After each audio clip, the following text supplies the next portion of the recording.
1979년 미국 역사상 최악의 원전 사고가 일어난 바로 그 발전소가 있습니다. 펜실베이니아주 스리마일 아일랜드. 사고의 충격으로 미국 원전 산업은 수십 년간 얼어붙었고 이 발전소는 결국 2019년에 완전히 문을 닫았죠. 그런데 2023년 이 폐쇄된 원전을 다시 가동시키겠다고 나선 곳이 있습니다. 석유회사도 아니고 전력회사도 아닌 마이크로소프트입니다. 컨스텔레이션 에너지와 20년짜리 장기 전력 구매 계약을 체결하면서까지 이 원전의 부활을 끌어냈거든요. 도대체 소프트웨어를 파는 회사가 왜 원자력 발전소에 매달리는 걸까요? 이 질문에 대한 답이 오늘 이야기의 전부입니다. 지금 벌어지고 있는 일의 출발점은 명확합니다. 2022년 말 챗GPT가 출시되면서 세상이 바뀌었다는 건 다들 아실 겁니다. 그런데 많은 분들이 놓치고 계신 게 있어요. AI가 바꾼 건 사람들의 일하는 방식만이 아니라 전기의 소비 구조 자체라는 사실이거든요. AI 챗봇의 질문을 한 번 던지면 일반 구글 검색보다 약 10배의 많은 전력이 소모됩니다. 전 세계 수억 명이 하루에도 수없이 AI에게 말을 걸고 이미지를 생성하고 코드를 짜달라고 요청하는 시대가 온 거죠. 그리고 이 모든 연산은 사용자의 노트북이 아니라 거대한 데이터 센터 안에 빽빽하게 들어선 GPU 클러스터가 처리합니다.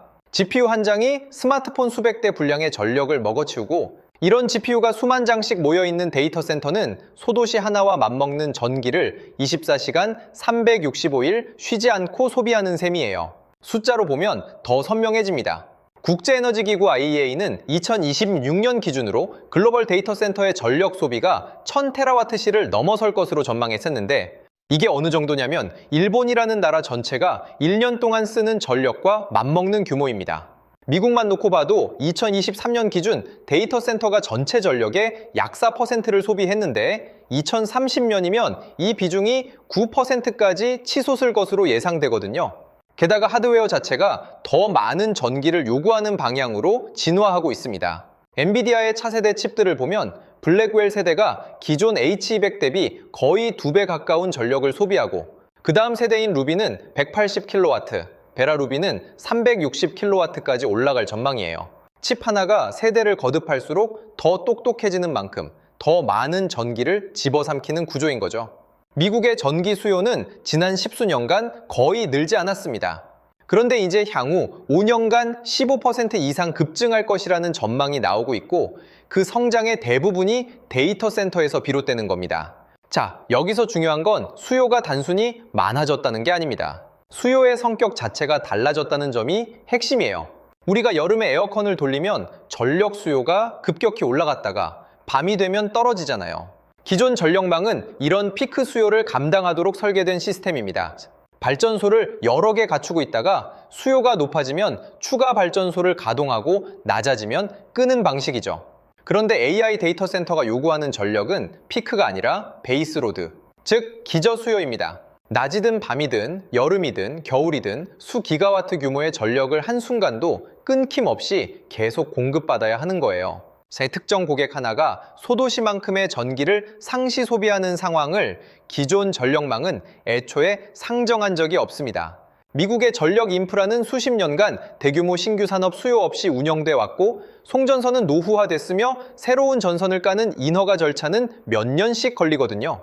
버지니아주 같은 곳에서는 이미 데이터 센터가 주 전체 판매 전력의 25% 이상을 잡아먹고 있는데 이 수요를 기존 그리드가 감당하는 데 한계에 다다른 겁니다. 그러면 재생에너지는 답이 될 수 없느냐?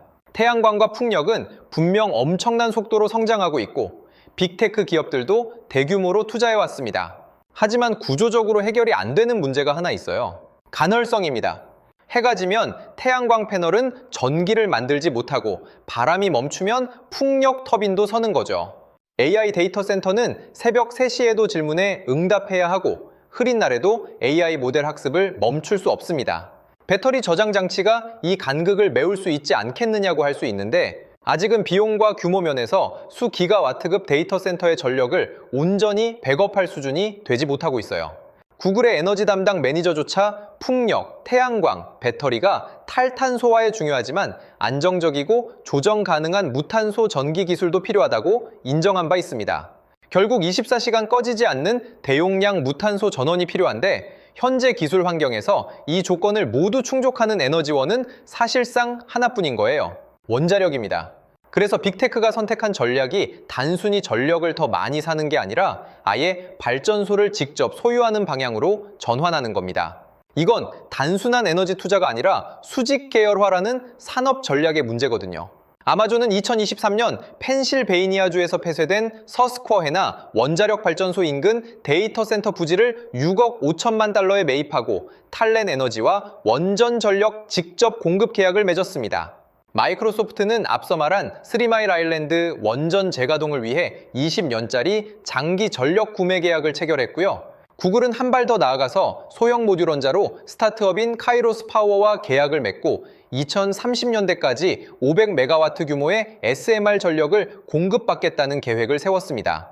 왜 이렇게까지 하느냐? AI 서비스 경쟁에서 전력은 곧 원가이자 서비스 가용성 그 자체이기 때문입니다. 전기가 끊기면 AI 서비스가 멈추고 전기 단가가 오르면 서비스 마진이 줄어드는 거잖아요. 외부 전력망에서 전기를 구매하는 방식으로는 가격 협상력도 낮고 공급 불안 리스크도 통제할 수 없습니다. 반면 발전소를 직접 소유하면 장기적으로 고정 원가를 확보할 수 있고 탄소 중립 목표까지 동시에 달성할 수 있는 거예요. 전력 조달의 불확실성을 사업 리스크에서 완전히 제거하겠다는 판단인 셈이죠. 여기서 대형 원전이 아니라 SMR, 소형 모듈 원자로가 부상하는 이유도 구조적입니다. 기존 대형 원전은 건설에만 10년 가까이 걸리고 비용도 천문학적으로 불어나는 경우가 다반사였거든요. 빅테크 입장에서 지금 당장 2, 3년 안에 전력이 필요한데 대형 원전을 기다릴 여유가 없는 겁니다. SMR은 출력 300메가와트 이하의 소형 원자로로 공장에서 모듈을 제작해서 현장에서 조립하는 방식이에요. 건설 기간과 비용이 대형 원전보다 훨씬 짧고 데이터 센터 인근에 분산 배치가 가능하다는 게 결정적인 장점입니다. 데이터 센터 바로 옆에 전용 발전소를 두면 송전 손실도 줄이고 전력망 병목 현상에서도 자유로워지니까요. 이 흐름에 제도적 환경도 맞아떨어지고 있습니다. 미국 원자력규제위원회가 SMR 인허가 절차를 간소화하는 방향으로 움직이고 있고 바이든 행정부에서 트럼프 행정부까지 정권이 바뀌었음에도 원전을 청정에너지로 분류하고 지원하는 기조는 유지됐거든요. 이게 민간 기업이 원전 투자를 현실적인 선택지로 진지하게 고려할 수 있는 토대를 만든 겁니다. SMR 스타트업인 오클로는 2024년에 오픈 AI CEO 샘 알트만이 이사회 의장을 맡으면서 스펙을 통해 상장했고 상장 첫날 주가가 급등하며 시장에 뜨거운 관심을 입증했습니다. 아마존이 투자한 엑스에너지 역시 상장 첫날 27%나 올랐죠. 소프트웨어 회사의 CEO가 원자력 스타트업의 의장이고 클라우드 회사가 원전 부지를 매입하는 시대. 불과 몇 년 전까지만 해도 상상하기 어려웠던 풍경입니다. 이런 일이 완전히 전례 없는 건 아닙니다. 역사를 돌아보면 비슷한 패턴이 반복돼 왔거든요. 1990년대 인터넷 붐이 일었을 때 AOL이나 AT&T 같은 회사들이 대역폭 부족 문제에 부딪혔습니다. 인터넷 트래픽이 폭증하는데 통신 인프라가 따라가지 못했던 거예요. 그래서 이 회사들은 해저 케이블과 교환기를 직접 소유하기 시작했죠. 당시에도 IT 기업이 물리적 인프라를 사들인다는 게 낯선 개념이었지만 이후 그것이 디지털 인프라 기업의 표준 모델이 됐습니다. 2000년대에는 구글이 서버를 임대하는 대신 데이터 센터를 직접 설계하고 건설하면서 냉각 효율과 전력 효율을 경쟁 우위로 삼았고 이 애마존 AWS와 마이크로소프트 애저가 이 모델을 뒤따랐죠. 지금 빅테크가 발전소를 직접 소유하는 건 그 수직 계열화의 다음 단계인 셈이에요. 더 거슬러 올라가면 1970년대 오일 쇼크 때 석유 메이저들이 원유 공급 불안을 겪으면서 탐사부터 정제, 유통까지 전 과정을 내재화했던 사례도 있습니다. 에너지 공급 불안이 수직 계열화를 유발한다는 역사적 패턴이 다시 한번 반복되고 있는 건데 결정적인 차이가 있어요. 과거에는 에너지 기업이 스스로의 공급망을 통합한 거였지만 이번에는 에너지의 최종 소비자인 IT 기업이 거꾸로 에너지 생산 단계까지 역방향으로 올라가고 있다는 점입니다. 이 현상은 미국만의 이야기가 아닙니다. 글로벌 차원에서 원자력에 대한 인식 자체가 구조적으로 전환되고 있거든요. 러시아 우크라이나 전쟁 이후 유럽은 에너지 자립을 국가 안보의 문제로 재정의했습니다. 프랑스는 신규 원전 건설 계획을 발표했고 한때 탈원전의 상징이었던 독일에서조차 원전 수명 연장 논의가 다시 불붙었죠. 여기에 AI 데이터 센터의 전력 수요가 더해지면서 민간 자본이 원전 산업으로 대거 유입되는 추가 동력이 생긴 겁니다. 아시아에서도 경쟁이 본격화되고 있어요. 한국은 스마트 원자로 기술을 보유하고 있고 한국수력원자력이 SMR 수출 전략을 추진하고 있으며 중국은 독자 모델인 ACP100을 개발해 상용화를 밀어붙이고 있습니다. 미국 빅테크의 SMR 수요가 글로벌 원전 산업 전체에 민간 자본을 끌어들이는 촉마의 역할을 하고 있는 거죠.